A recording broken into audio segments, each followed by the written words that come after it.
Okay, we are recording. She drew the gun. Hello, Hello. how are you? I'm good, yeah, I'm good. I had a busy morning, trying to put a video out onto YouTube and stuff, but good. Nice, nice. Is that home? Yeah, this is home. Oh, Yeah, just in the little music room. lovely, lovely. Yeah. Well, look, we always kick off the show the same way, and I'm going to ask you, please, Louisa, to tell me the song that you think has the greatest ever intro, please. Yeah. I picked Kiss by Prince. Okay, why did you Like choose that? just instantly recognizable and just makes you go, I'm getting on the dance floor. Yeah, You know what I mean, that's it. But I didn't know straight away when you asked the question, but I was just like, I'm sure there's got to be a Prince one. And I just went on Prince, listened to Kiss, and I was just like, yeah, that's it. it's really weird. Like I've done about 560 of these shows now, and Prince gets chosen a lot for this, but never Kiss. Everyone always chooses what's this, Let's Go Crazy in it, Dearly Beloved. We're gathered, yeah, that kind of Yeah. intro, that's sort of him chatting before it drops. But he knew his way around an intro, Prince.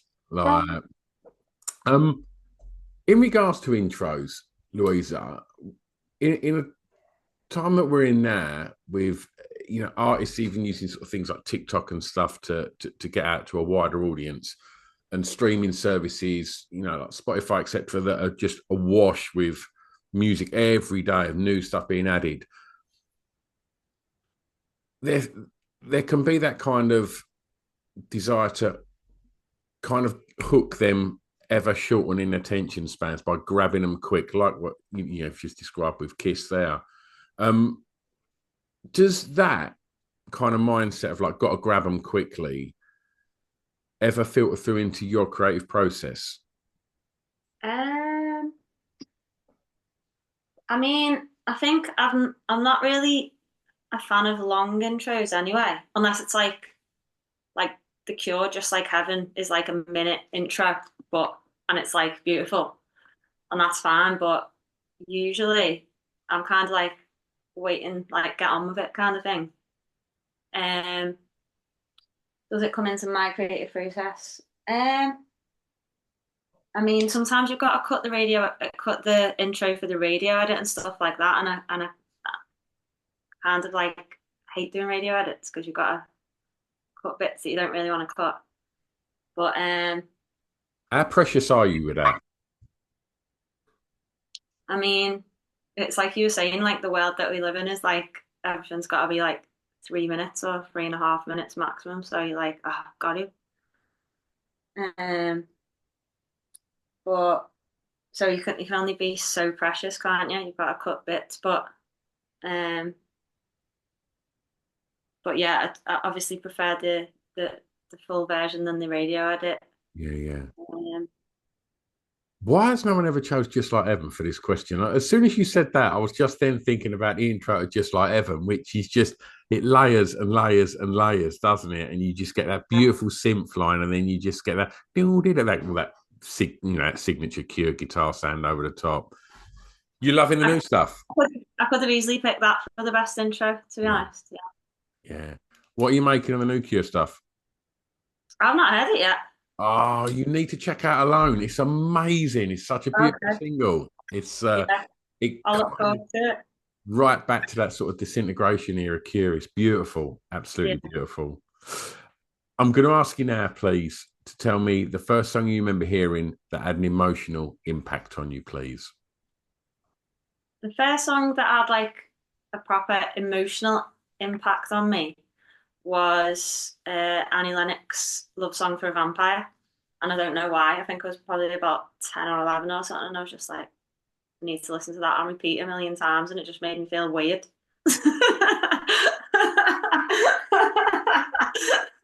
I was going to ask you what the actual emotion was. Is weird an emotion? I don't know. I don't know. It made me feel a bit funny. Yeah. um, but then like the first song that like made me go, whoa, like what is that? Was Working Class Hero by John Lennon.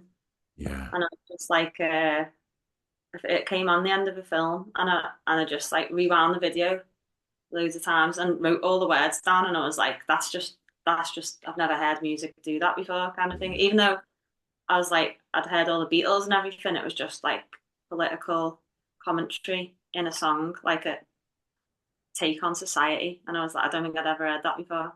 How old would But you have been then? I think I remember being like in my young school day, like secondary school days. So Because maybe like, that's quite heavy, isn't it, for for a young person to kind of then pick up a pen and write them words down as well. That's pretty weighty stuff, isn't it? yeah, yeah, but it just hit me. Yeah. Like, yeah. So, Um, so where was growing up? Growing up in the Wirral, in my mum's house in Bevington, and then a lot of time at my nan's house in Birkenhead as well, and then some time at my dad's house as well. Were they musical environments? Have you got memories of like records being on, radio being on, instruments being around the house? How musical was the family?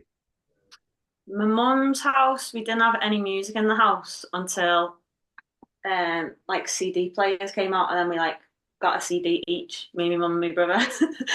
But we just had the TV on in my mum, so it was like the musical thing there was like Top of the Pops and the chart show and that. So it was just whatever was on TV. So it was like, yeah, a lot of charts. And then at my nan's, I used to sing a lot with my nan. Like we used to sing like old country songs and like a bit of Elvis and like Yeah. Patsy Cline and stuff like that. So it was like that was very musical, but it was mostly just singing. Yeah.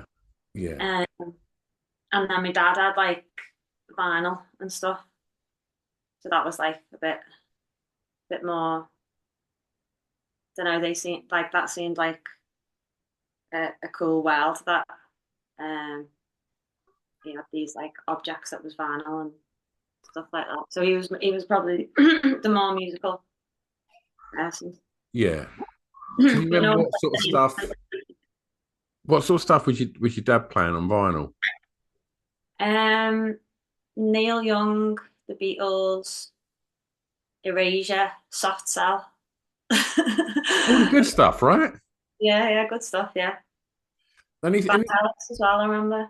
Yeah, and it's weird with Erasure because I think in a world now where it feels that the Pet Shop Boys and Depeche Mode and The Cure and that are getting their kind of recognition, it feels like Erasure kind of have been not put in that sort of class. And I think it's a real shame. I think Erasure wrote so many incredible pop songs that you only ever hear Little Respect. And it's like, no, yeah, they've got about 20 absolute cracking singles. yeah. I love Erasure. Yeah. Does feel like they kind of get a bit overlooked and they've not had their like day of like, wow, Erasure was brilliant. Yeah, yeah, couldn't agree more. Couldn't agree more. Um, I'm going to take you back for track three and ask you to tell me the song that reminds you of your time at school, please. And the first one that came to mind was just was "Roll with It" by Oasis. Because I just remember it really clearly, like coming into school that morning when I think that was number one, and it was the battle between Oasis and Blair. I think I'm pretty sure, unless Um, I've got my memories mixed up. But yeah, I just remember "Roll with It" that morning coming into school. So like that's just yeah. how old would you have been when Roll With It come out? Um, would that have been like maybe 95 or something? Yeah. Um, I would be 14. So did that hit hard, Oasis? Like, I loved being, Oasis, yeah. yeah, I loved Oasis. It was like a whole movement or something. Everyone wanted to play guitars and yeah, I think it was like, and it was like the swagger of Oasis was like, it felt like a whole different thing, and it was people from the Northwest, and do you know what I mean? It was like, it felt like something new had come, kind of thing. And that was like one of the first things, like when I was learning guitar, I had the It's Easy to Play Oasis chord book. So I yeah. just sit in the room playing Oasis songs and singing them. And then would end up like playing Oasis songs at like parties and stuff with kids, all the you know when we were just going out, starting to go out and Yeah. stuff like that. So yeah, it was a big part of it at the time. It felt so exciting as well. I think you'd seen a little bit of that kind of, being down in down south. It was, we'd looked up in 88, 89 to what was happening in the hacienda and stuff like that, and it felt super exciting. But then I think in like 1995, it felt that like Oasis just owned the UK. It just felt like all of the bands that were in and around them, kind of, them bands were all from up north, and it just, obviously, yes, Blur was down south, but it just felt, for me as a southerner, it just felt it wasn't a good, Blur weren't a good representation of us, because we weren't all art school kids. We were as working class as what Noel and Liam were talking about, and it just seemed far more exciting what was going on up there. And to agree with you on the swagger as well, we'd never seen stuff like that before. Ian Brain carried himself with a bit of purpose, but not the way that Liam was strolling around. It was like, it just felt really exciting, I thought. Definitely. I remember watching. I watched Live Forever on MTV because I was babysitting my cousin or something. Well, it's not my uncle, my mum's cousin had MTV, and I was like, wow, I can just sit here and watch music videos. And Live Forever came on, and I was like, whoa, what is that? Yeah, And like, I only like I found like the Stone Roses and that afterwards through Oasis yeah, and stuff. So it was just like that was just like the timing of it, I think, being a yeah, teenager at that time. But I loved Blair as well. yeah, Like fangirling about Blair as well, and I went to see yeah, them too. And I did like love the whole Britpop thing. yeah, yeah. It was so exciting. It was so exciting. Um, Tell me a little bit about school. Was that something that you enjoyed, Louisa? Um, I kind of enjoyed it. I mean, I enjoyed the hanging around and stuff like that. I didn't like the homework. I couldn't really get my head around doing the homework a lot of the time, like actually making yourself sit down and do it. So Yeah, I think that was probably my weak point about school. But um, yeah, I had a good time apart from that. was Apart you from work. was music already factoring into your passion? Was it something that, was you a creative kid? um, I think I was like I think I wanted to write and stuff, but I just didn't really know how. And then I had a really nice English teacher that was encouraging and said some nice things about some things that I did. So that was good because I think that just gives you um, a little bit of belief that you can do Yeah, something. yeah, But I didn't take music. The music classes were all a little bit Victorian or something. I don't know. I didn't feel connected to the music lessons. did you have any idea what you wanted to be? I think when I was like 15, when I was like coming to the end of the last couple of years of school or whatever, I was playing guitar and I was like, I want to do something like that. But then I didn't like, I didn't pursue it seriously until I was a lot older. Yeah, I'm going to ask you now to tell me the first song you remember buying from a record shop, please. Um, First song I remember buying is I bought the album.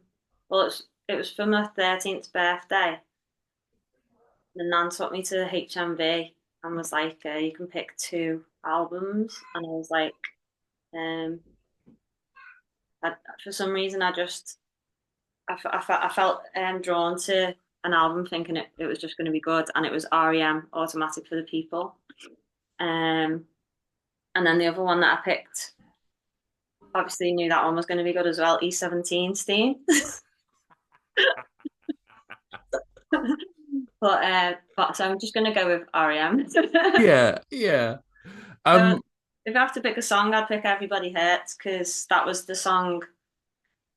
Because my nan died just after my birthday as well, and then I was like listening to Everybody Hurts by REM and Stay Another Day by E17 like on repeat. So that was like my sad moment at that time. But yeah, I love that record, Automatic for the People.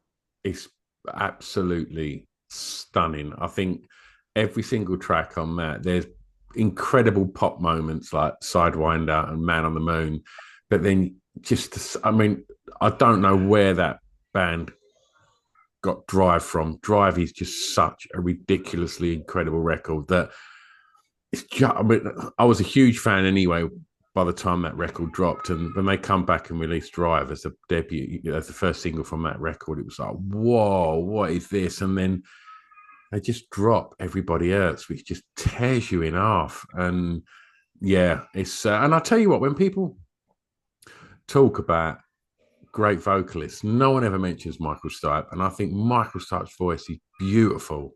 Incredible. Yeah. Yeah, Yeah, I haven't spent like time with that album for a long time, and I listened to the whole thing the other day, and I was just like, yeah, wow, yeah, amazing. It was probably just like I didn't even realize when I was 13 yeah, what was in it, but um, yeah, it's just a beautiful thing to listen to. Yeah, yeah. Night swimming's on that as well. Fuck, that's incredible as well. And Find the River. There's no shortage of absolute beauties on there. That's a great shout. um, right, I'm going to ask you now to tell me the song that soundtracked your years going clubbing, please. I mean, yeah, I was gonna pick what was I gonna pick? Oh, I always forget the name, but I actually deleted it, so it doesn't matter. But the song I ended up picking was "Delacey Hideaway," just because it's one of my favorite dance tunes Yeah, of all time. But I was gonna pick the Tiesto and Sarah McLachlan. yeah, yeah, You know the tune that I mean? yeah. Uh, Arms of, yes, I know the one you mean. Silent Delirium, something like that. Yeah, yeah, yeah. Yeah. So, what was clubbing for you? Was you? I mean, in Manchester, was it was it kind of sort of dance and sort of rave clubs, or was you going to kind of indie nights? What was sort of clubland for you? I mean, I was probably more like just going out with my mates around Liverpool and listening to whatever was in Mm. the cheap bars on Yeah, Mac yeah, and stuff. But then, I mean, I went to Cream a couple of times, which I loved. I went to Gatecrasher in Sheffield. Um, but I wouldn't say like I didn't have like a club that I went to every week or nothing like that. That I was like that I felt like I was 100% part of. Do you know what I yeah, mean? yeah, Um, but I loved my tunes, loved dance music, and yeah, listening to it with my mates at house parties and stuff like that as yeah. well. Well, let's go back home because for track six, I'm going to ask you to tell me a favourite song from an artist from your home county, please. Well, since my home county is Merseyside, I've picked Tomorrow Never Knows by the Beatles. I mean, who's going to question that? I'm a bit spoiled. You're super spoiled. Like, was there? I mean, if you had to look outside of the Beatles, Mm. where would you have gone? Outside the Beatles, still Merseyside. Hmm. Um, I mean, I probably would have gone the Lars. Oh, fantastic. I'd Yeah. probably go the Lars, yeah. Um, but then if it was like, obviously I'm from the Wirral, so if we narrowed it down to the Wirral, I could have gone with the Coral. Mm. Um, Where's Zootons? oh, sorry, Whereabouts were Zootons from? Titans of Liverpool. Yeah, yeah. Um, so going back to Tomorrow Never Knows, I mean, that in itself is it's just, it's, if you was to release that today, if some band went up, we've just wrote this record called Tomorrow Never Knows, you wouldn't for a moment think, oh yeah, that come out like 50 years ago or however long it was, probably longer now. Like it still sounds just beamed down from another planet. Do you know what I'm saying? Yeah, it's like timeless, isn't it? Yeah, It's yeah, like the Chemical Brothers new tune or something. yeah. Well, I think Chemical Brothers definitely did pull that apart for the track they've done with Noel, didn't they? I can't think what that's called. Let Forever Be. Like that was pure. That kind of backwards drumming style was like pure Tomorrow Never Knows, isn't it? Yeah. Yeah. What a record. Um, I'm going to ask you now for your last track. And this is where you get to be a bit of a tastemaker, Louisa. And I'm going to ask you to tell the listeners of the show a song that you think they may not know that you would like them to hear, please. Well, I've picked a song by my friend's band. Um, it's her first single, and she's like she's incredible, and I thought like I've got an opportunity here to put her in the spotlight, so I'll choose that. It's a band called Motopia, and they're from Glasgow, and just really good live, um, and why not help a mate out and get a few people. Absolutely. Absolutely. Well, we make it really easy for people to go and check that track out because we put together a little Spotify playlist to accompany the podcast with all the tracks that we've discussed today. And obviously, we were putting your music on there as well. And we've been banging on about other people's records. Let's talk about yours. What's happening? Um, yeah, just it's coming out soon, so um, just put a new single out today, which is Washed in Blue, which I'm feeling a little bit vulnerable about because it's like a pure like heart on sleeve love song, which isn't like which is not what I've been doing really. But it's kind of like this album. I kind of like split the album into two, so it's like one side of the vinyl is like the more conscious She Drew the Gun, even though with this record it's a bit less of a direct kind of outward looking political thing as the last one was. It's a bit more. It's still like it's got the political like charge in it, but it's more. It's a bit more ancient and magical in a way. And then the other side of the record is kind of heartbreak and grief, maybe, and like the kind of like the love songs. I put them all on one side, which is a half an album is quite a lot of love songs for me. Yeah. Feel like is okay to put out in the world, um, Do you but feel that vulnerability when you write something so honest and heart on sleeve and you put it out into the public domain? Are you mindful of what people might make of that and how vulnerable you're being by putting that out there? a little bit, yeah, because it feels like a lot of like music now is like it's all like tongue in cheek, or it's all like everyone's being clever and Yeah. like ironic with what they're doing, and then sometimes you've just got a song that's like it's not ironic, it's like an Erasure song or something. Yeah, yeah, yeah.